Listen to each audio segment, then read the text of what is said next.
Well, I have to say, Trump's appointed better judges to the courts than any other president in my lifetime. Self-deletions is your word for. Funny, the reason why I call it self-deletion is because of YouTube. YouTube is very particular about the word. Okay, so, well, I hope I haven't caused your video here to be banned. I'll just have my editor go by and make a little bleep correction. Are you serious? Are you serious? Serious. You have to do that? You can't talk about preventing. I mean, that seems pretty crazy. If you can't even talk to people about preventing. He preaches to the choir, because I feel the same way. So I'll use self-deletions as a way to kind of avoid getting dinged by that. Right. But nonetheless, it's not a big deal. Like I said, I can have my editor go back in and scrub both of our uses of the word. At least I'm creating work for somebody. So. No, hey, trust me, I give him a lot of work.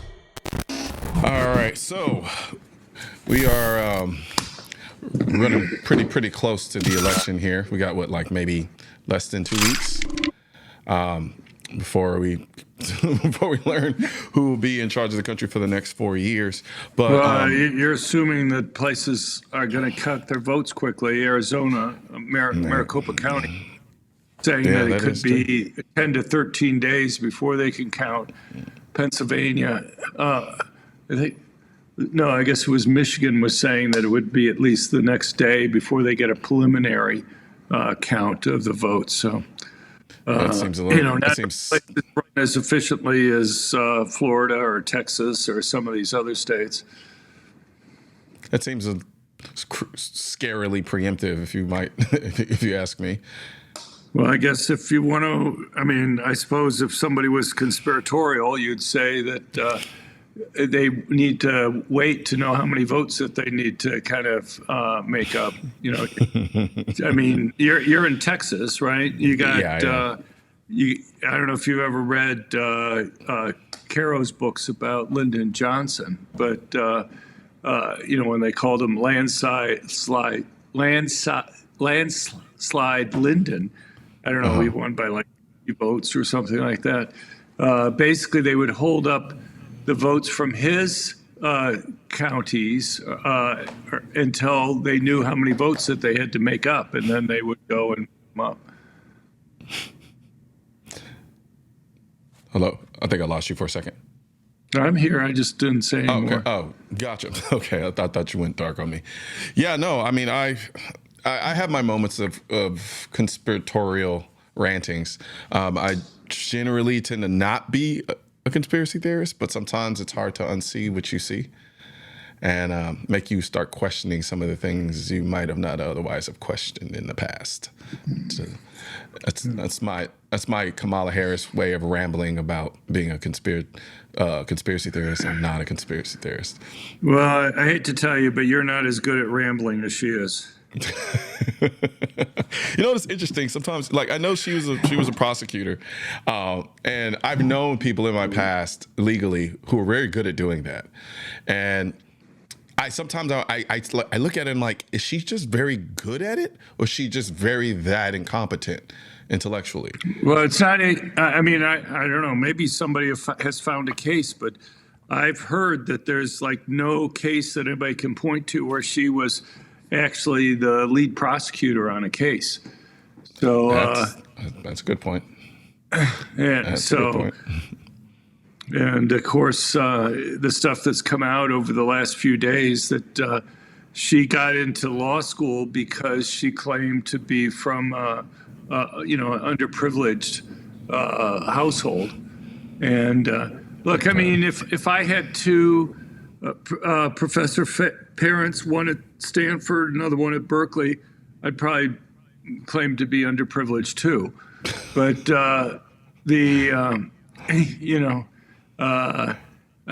for some reason, I suspect that her parents were paid extremely well. And when her mom was in Canada, being the researcher that she was, I have absolutely no doubt that she was well. So, but who knows?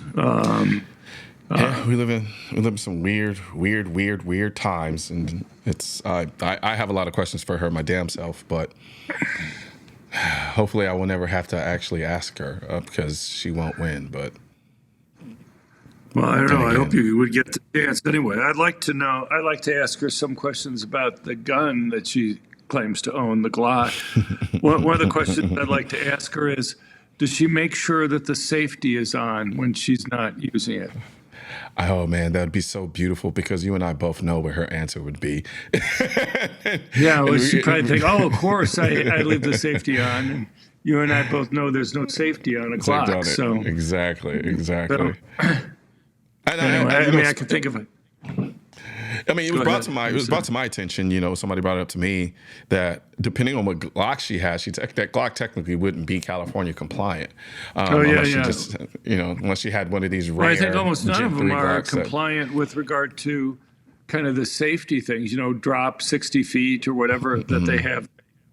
I'm not sure if any of the Glocks actually meet the state. I mean, you're talking about the magazine size possibly too, but Yeah. but I don't know. I mean, there are not very many handguns that are on their approved list of not. guns. I haven't looked at it recently, but I would not be particularly shocked if there was no Glocks on that list. Yeah, there are some, but like you pointed out, they're very, very few and they're very limited. And a part of me wonders if the gun she only has because I guess they would consider her within the same wheelhouse as being law enforcement. And so she's allowed to engage in the exceptions that the law enforcement in in California are allowed to engage in as a result of what guns they can and can't own. So for me, that's kind of how I think why she came by it. I mean, I've known a lot of prosecutors. Most prosecutors are armed or have firearms to some extent, just kind of part of the dangers and that come Well, with the they job. face threats and stuff like Yeah. that. Yeah. So, but I don't know. Who knows about her? I'm not going to speculate more. But it's just she. I mean, I hate to say this about anybody, but she comes across as such an airhead to me. So, but who knows? You actually put it kind of Anyway. nicely. My words would be a little bit harsher than yours. Okay. Well, Yeah. you're a more skilled speaker than I am, probably. So. I've known women like Kamala. I've gone to school with women like Kamala. I've been around women like Kamala. I know how they are. I know how they think. I know how they function. And let's just say I'm not too keen on those type of women, to say the least. But what I really purposely want to talk about were a couple of articles that you wrote recently. One of them pertaining to the FBI data that has conveniently been going up and down, seemingly to the benefit of Kamala, and then being changed again to whose benefit, I'm not exactly sure, but it definitely bothers me from the standpoint that, I rely on a lot of this information when I put my videos together. But now you have the FBI kind of just changing data secretly. It kind of begs the question, how much can I actually rely on their numbers now too?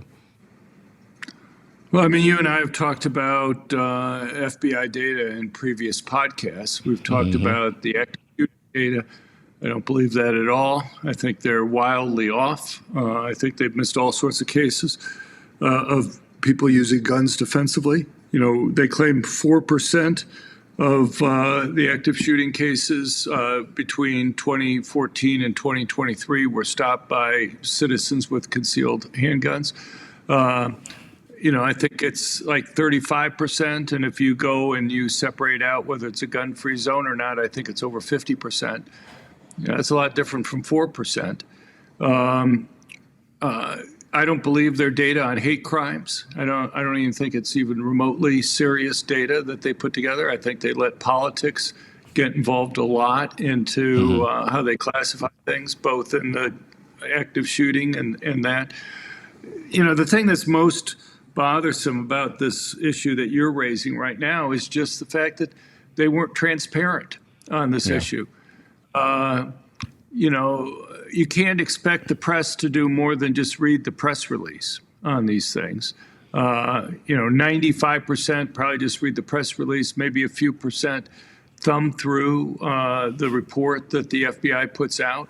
But even if there's no mention in the press release that they've updated or changed the data for 2022 when the 2023 data came out last month. Let alone that it went from being negative to positive. There's one footnote in their report on page 11 that's one sentence long that just says that they've updated the 2022 data. No mention about changes in 2021. No mention that it went from a drop to an increase. No mention that the increase that they have now is greater than the drop that they have for 2023. Nothing there. Maybe they're embarrassed by the numbers that they put out a year ago. But we've had a year where the media has been relying on their 2022 data that came out. They come out in the fall of the next year. So it came out in October 2023. You have a year where we've had headline after headline saying crime is falling, but people mistakenly or erroneously think that it's increasing. And, it's just not serious stuff. It's just, the media, it's just simply wrong. I mean, we went from the original numbers were that violent crime had fallen by 2.1% in 2022. And now when they went back in the recent report that just came out last month, they went back and revised it. I mean, I only found out about it because I'm a data nerd who downloads their files each year and looked at it and said, this is different. I didn't even notice the one footnote on page 11. I only found that after I started scouring their report to see if they had anything on the change. But it's not just that they don't tell you that they've had a change. They don't explain in any detail why they made the change for 2022. Now, for 2021, I can understand just because they didn't have a lot of police departments that were reporting the data and they got some more to report it. But God only knows what exactly was involved. I mean, this is a major change from a drop to an increase. It's a 6.6 percentage point change that's there. And given all the media coverage over the last year, you'd think that they would feel obliged to at least say, all these new headlines that we've been seeing over the last year were wrong. They relied on us, and we made a mistake. But nothing like that. Yeah, a part of me does think that maybe there is some embarrassment there because of a mistake that was made before and an oversight on their part. But the irony I have no is idea. like, yeah. I'm just guessing. Sure, It could be completely wrong. Who knows what the reason is? I can't get into people's minds on it. Maybe the benefit of the doubt. But even if you're embarrassed, you got to at least be transparent. You can say, "Oops, we made a mistake. We're sorry. Here's the right number," and put it in their press release. I talked to a guy on last Monday, who was head of the director for the Bureau of Justice Statistics, and I was asking him. I said, "Look, if you guys had gone back and changed the data from a previous year from a drop of 2.1% to an increase of 4.5%, would you have mentioned it in your press release?" And his response was, yes, for sure, he would do that. And I said, would you have talked about it in the report and explained why you had the change? And he said, definitely yes. I'll mention one other thing, and that is if they hadn't increased the 2022 numbers, then the drop for 2023 would have been smaller. So, they have a certain crime level in 2023, but it's only by increasing the numbers for 2022 that they get the size of the drop, the 3.5%. If they hadn't increased the numbers for 2022, if they had stayed lower, it would only been about 1.6% drop that was there. So, in some sense, if you're being politically skeptical, they kind of got two bites from the apple. They got falsely claiming that it fell when it increased, and then by not telling people that, oh, by the way, we've increased the numbers for 2022, it made it look like the drop in, that people would have seen, if they hadn't increased it, people would see that the drop was less than half as large as what they were claiming for 2023. Yeah, because clearly I look at things from a two-way perspective, generally exclusively, but either way it goes, and I'm going to make this argument. You tell me what you think. I don't think it makes much of a difference if in terms of validating our arguments from a pro 2A standpoint, in terms of if the number is higher, then that to me justifies more of a need for me to have my 2A rights to be able to protect myself. If the number is lower, then our 2A rights aren't having effect on whether or not crime is up or down. Am I making any sense? Well, I'm not sure about the second part, but look, to me, it's just kind of independent of 2A type arguments. Right now, I worry that these numbers are being used to kind of, create a false picture for the election. I think there are two reasons why the media. So look, in September, a month ago, we had two sets of data from the Department of Justice on crime. We had, first of all, the Bureau of Justice Statistics numbers, which show during the 3 years of the Biden administration, a huge increase in violent crime, a 55% increase overall in violent crime if you count rapes, robberies, and aggravated assaults. 42% increase in rapes, a 63% increase in robberies, a 55% increase in aggravated assaults. There's no other period over the entire time period where it's as large. That the 51 years that you see a 3-year period like that. Even if you want to go and compare it to pre-COVID, which is a reasonable thing to do, it's still 19% increase between 2019 and 2023. That's the second largest percent increase over the 51 years for any 4-year period. These are huge changes. They're extremely statistically significant changes. But when when that report came out, it's like crickets. The mainstream media just refuses to go and cover that data. When the FBI data comes out and it shows a drop, then they're all over it. And last year when the FBI data came out, they were all over it. This year, they were all over it. So you have as we mentioned earlier, you have all these headlines that say crime has fallen, but people mistakenly or erroneously think that it's increasing. But here's the bottom line, and that is, let's say you really believe the FBI data is what you should use. And by the way, they should always say the FBI data on reported crimes. These are not total crimes. The FBI creates an estimate. It's not even, most people think that they're actually just counting up all these reported crimes. There's some of that, but there's also guesses on their parts to fill in missing data that's there. And so they should say the FBI's estimate of reported crime, went up or down. If I were to go and ask most people, I think, do you care about what happened to total crime, or do you care about what happened to reported crime?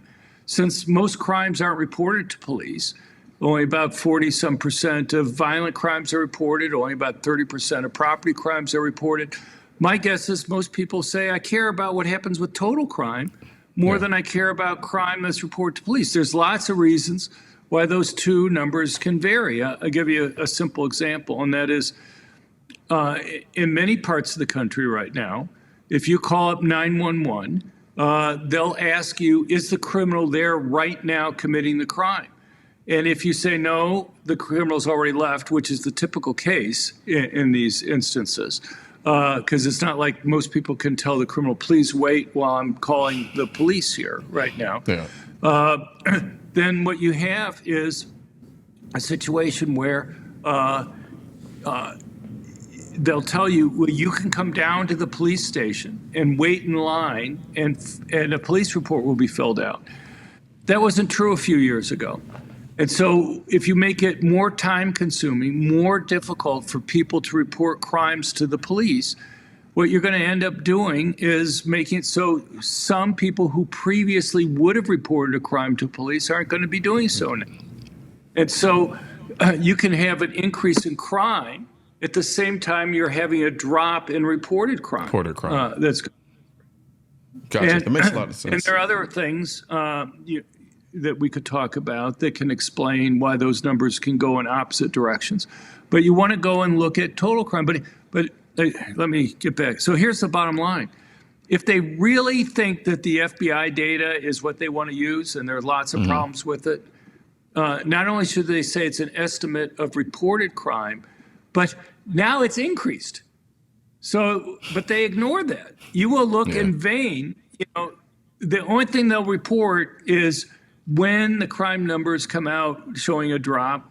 The mainstream media, from the New York Times, Washington Post, CNN, MSNBC, ABC, NBC, CBS, none of them are talking at all about the change in the FBI data from 2022. They just completely ignore it, even though they've been touting it for a year. Yeah, I think for me, and one of the issues that I was bringing up was the fact that gun ownership is continuously going up in this country, and so the point that I was making in terms of whether like them not making a difference, I'm talking about for me personally, the way I approach it is, if guns are going up, because by and large they try to use this argument that guns, the increase in gun ownership creates more crime and more violence in the country. And I don't believe that. I believe that their violence, any increase that you see in violence or crime, is by way of their policies that they enact or fail to enact in a lot of ways. And so my mind goes, okay, well, if gun ownership is continuing to rise and the number of violent crime is increasing, then to me that justifies why I need a gun more.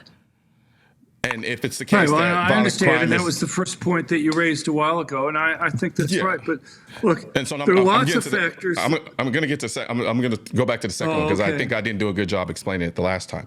So in the inverse, as if crime goes down, right, then the whole argument that the rise in gun ownership is creating more crime is invalid. I understand. Okay, so yeah, that's all I was saying. Well, I mean, look. I guess my point would be there are lots of things that affect crime.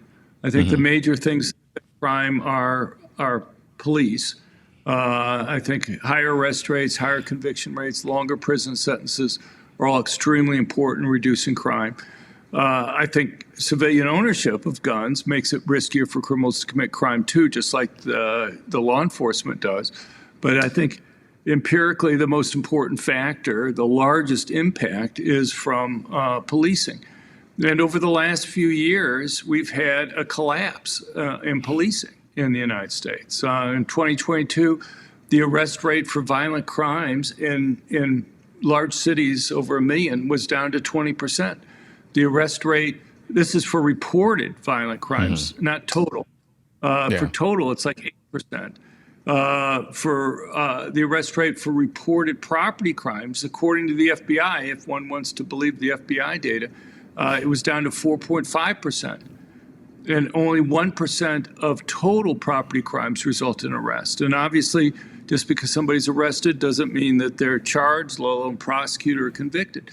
And so the risks of people committing crimes has plummeted. And it's not too shocking to me that you're going to get more crime that's going to be occurring. But look, I agree with you about the impact of private gun ownership on crime, obviously. One simple statistic that I point to, and I'm sure you've heard me say this before, and that is every place in the world that's banned either all guns or all handguns has seen a drop, has seen an increase in murder rates. Every single time, either all guns or all handguns have been banned, murder rates have gone up. You would think out of randomness, once or twice it would stay the same or fall. And yet every single time it goes up. And, I think that's pretty powerful because obviously the gun control advocates would say, well, it should always or virtually always go down when you have because guns on net are bad. The Biden administration's put out reports from the Surgeon General and others where they can't even mention one benefit And there are reports from people owning guns. No discussion about people using guns to protect themselves, nothing. They just list the costs. And basically anybody who reads it would think, well, we got to get rid of the guns because on net that they're bad. So there are basically two benefits that they put out there for reducing guns. One is that it'll supposedly reduce crime to get rid of guns. And as I say, every time you ban guns, the opposites happen. And the other thing is that it will prevent S-word. There are lots of ways for people to commit S-word. We can look at places from Washington, D.C. or Chicago that have banned handguns, which are the guns that are usually used in committing. And yet, I can't find evidence that when guns are banned, either all guns or all handguns, that the total rate goes down. The firearms rate can go down, but total don't. So all that happens is people switch to other ways to go and commit. And it seems to me if is the thing that you're worried about, you care about the total numbers more than you care about how people are committing it. Yeah, no, I agree. I've actually made the same argument and when I was on Bill Maher and I was on a roundtable discussion and the topic came up. And the argument that was made was that, there are places where they don't have the same guns, that they don't have the same number of gun ownership in that particular country, and that are down. And as you pointed out, by way of firearms, not as a whole. And, an argument I made, I was like, if it were the case that firearms are directly correlative to the number of particular self-deletions in a particular country, then America should be leading the globe when it comes to self-deletions. And that's not the case. It's nowhere near the case. And so self-deletions is your word. So it's funny. The reason why I call it self-deletion is because of YouTube. YouTube is very particular about the word. Okay. So, well, I hope I haven't caused your video here to be banned. I'll just have my editor go by and make a little bleep correction. I've never explained that before. Are you serious? Are you serious? You have to do that? Yeah. Yep. You can't talk about preventing. I mean, that seems pretty crazy if you can't even talk to people about preventing. A lot of it has to do with the AI, the way they kind of approach scrubbing videos to determine if certain things are violative of their policies. And so can you appeal? I mean, you can say, look, we're talking about preventing. Why do you want to censor people talking about preventing? He preached it to the choir because I feel the same way, but I've experienced it firsthand where we did a video where we're specifically talking about how to prevent them. And they still got age restricted. And when a video gets age restricted on YouTube, they won't ban the video. They won't take the video down, but they'll age restrict it. And if they age restrict it, then it severely limits the reach of the video. And so, so and then the thing is, the way that they determine whether or not you're talking about is they use AI essentially, or they use computer and algorithms to figure it out. Right, sure, I understand.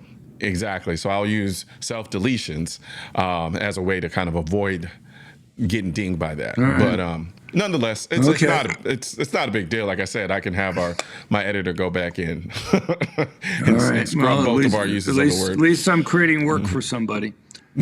So no, trust me, I give him a lot of work. But at the same time, it's always a talking point that they like to use. And I think, honestly, it's only a talking point that they've gone to as of recent. And I know that prior, I want to say maybe 10, 15 years ago, and I call them the anti-gun lobby. The anti-gun lobby was not talking about when it comes to gun deaths. They didn't, especially when they were talking about the annual number of people who died as a result of gun violence. It was always the fact that they made it seem as if everybody who died from gun violence was by way of homicide or murder.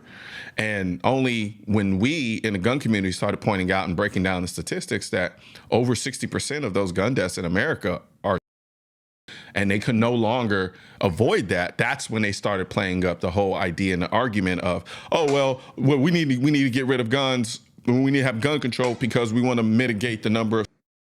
But 10, 20 years ago, that wasn't a thing. Right. So there are two measures that you have. You can look at accidental deaths and homicides, or you can look at accidental deaths and murders. If I never, homicides are obviously murders plus justifiable homicides. It's never really been obvious to me why you want to lump together murders and justifiable homicides. So to me, I would look at accidents and murders. And if you do that, like about 70% of the total rather than 60%. I never thought about that. But anyway. Yeah, no, that's a great point. I never thought about that. Huh. So 70%. 70%. All right, explain it to me one more time. So if we break down, okay. The question is, when you're talking about gun deaths, do you want to include justifiable homicides in there or not? Okay. It's not obvious to me why you want to include a police officer. Okay. I see what you're saying. Criminal. Gotcha.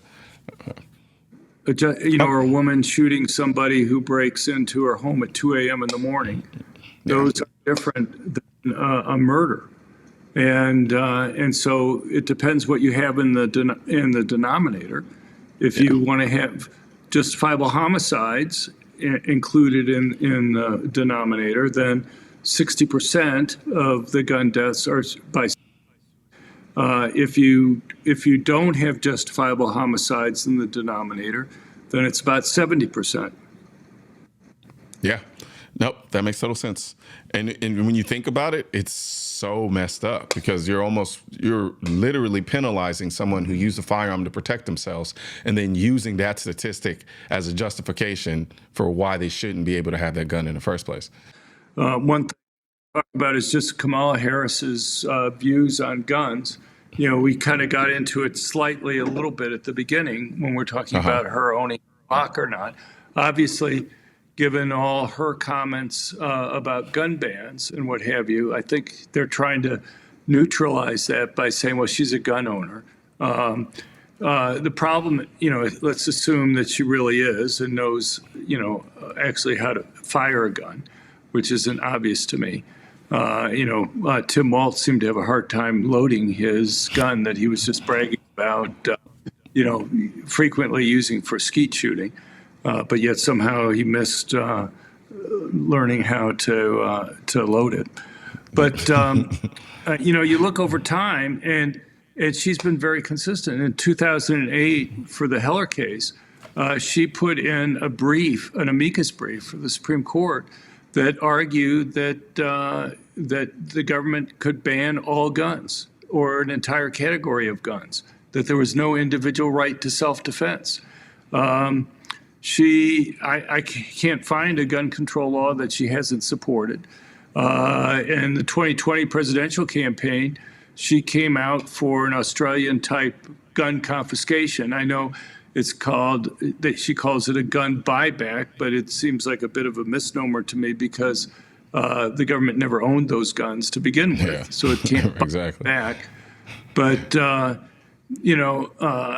but the thing is, it's not just that she's had consistently over decades this view about banning guns, but that she's had it so enthusiastically to go and do it. During the 2020 presidential campaign, she was arguing that if she couldn't get Congress to pass legislation banning guns, she would do it by executive order. Executive order. Now, one thing I think most people recognize is she was the gun control czar during the Biden administration. Biden set up this Office of Gun Violence Prevention, and he announced that she was the one that would be overseeing it. And, they've been pushing all sorts of gun control across the entire administration there. People have to understand that the Biden-Harris administration has been the most anti-self-defense administration we've ever had. They've put literally thousands of gun dealers out of business. With this zero tolerance policy, you make one tiny paperwork mistake, transpose two letters in one word 18 years ago, and they'll go and reopen the case. and to take away your license to be able to go and sell guns. They've gone and revived Obama's Operation Choke Point, which puts pressure on financial institutions not to go and do business with gun companies or energy companies that they don't like, you know, oil or what have you. Are there workarounds? Yeah, but it's costly. You know, you got customers that want to use credit cards or checks. You can use workarounds, but it's more costly. And some companies, because of the increased costs, are likely to go out of business. And then on top of all that, they put together a national gun registry. As of a couple of years ago, they had computerized a database of almost 1 billion transactions involving guns over many decades. And it's the reason why. Right. Well, and there's a reason why they put pressure on places like Bank of America. People used a credit card to go and buy a gun to kind of fill in the gaps. And the reason why I think they push the universal background check so that they can find private transfers of guns, at least all law-abiding. Basically, they put together a database on people who legally obtained a gun. Obtained firearms, yeah. It doesn't exactly be the people you need to worry about. But, you know, the thing is, we've had registration and licensing in parts of this country. Hawaii's had it since 1960. You've had it in New York and Maryland. You've had it in Chicago and D.C. And one thing that you find is that despite the Biden administration claiming in the ghost gun case that just went to the Supreme Court how important serial numbers are or registration is in solving crimes, these jurisdictions can't point to a single crime that they've been able to solve. You know, in theory, if a criminal leaves a gun at a crime scene and it's registered to the criminal, then you can trace it back to the criminal and solve the crime. But crime guns are virtually never left at the crime scene.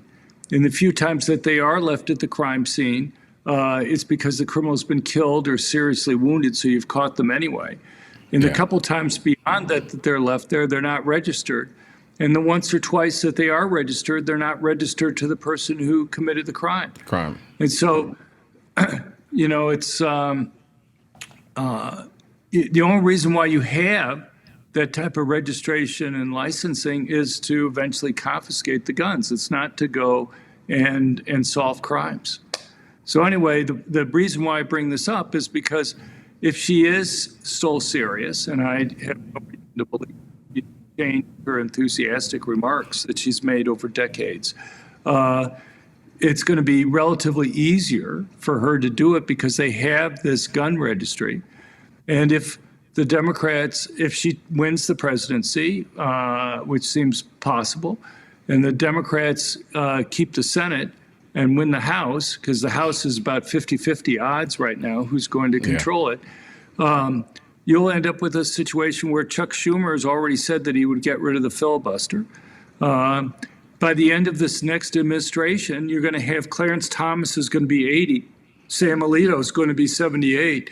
You lose one or both of those guys, and you're going to have a very different Supreme Court than you have right now.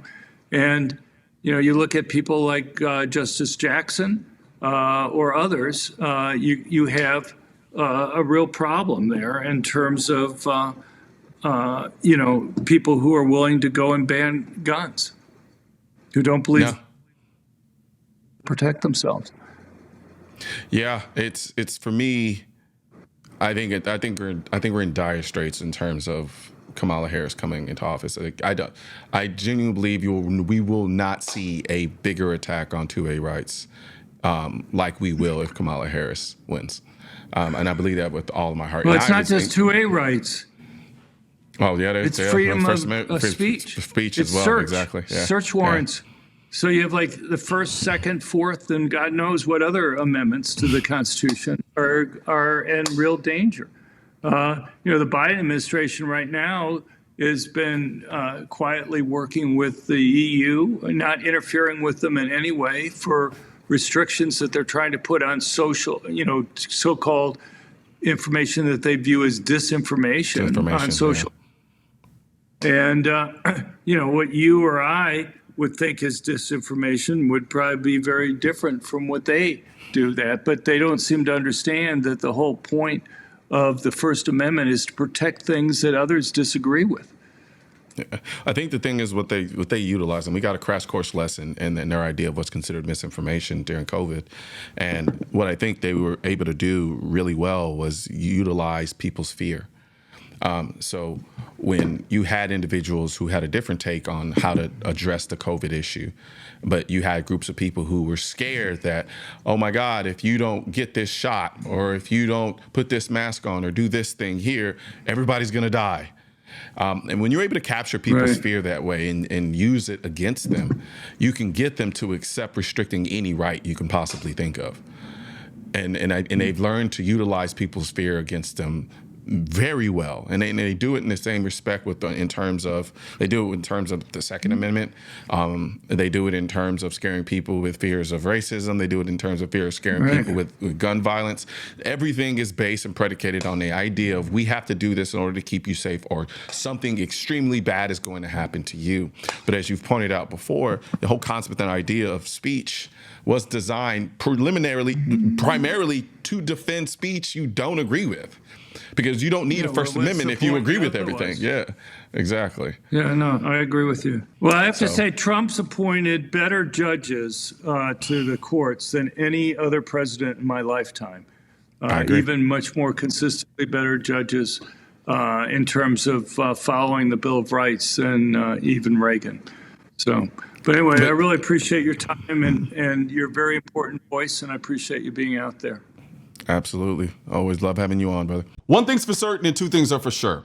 Politicians and tech giants don't want gun content to be recommended to you. And we're all fighting this culture war together. Now, you can help do your part by liking, commenting, subscribing to the channel, but most importantly, sharing this video with at least one person. Together, we can stop the suppression of our 2A rights. And don't forget to click the link in the description section of this video for the products that I mentioned in this video.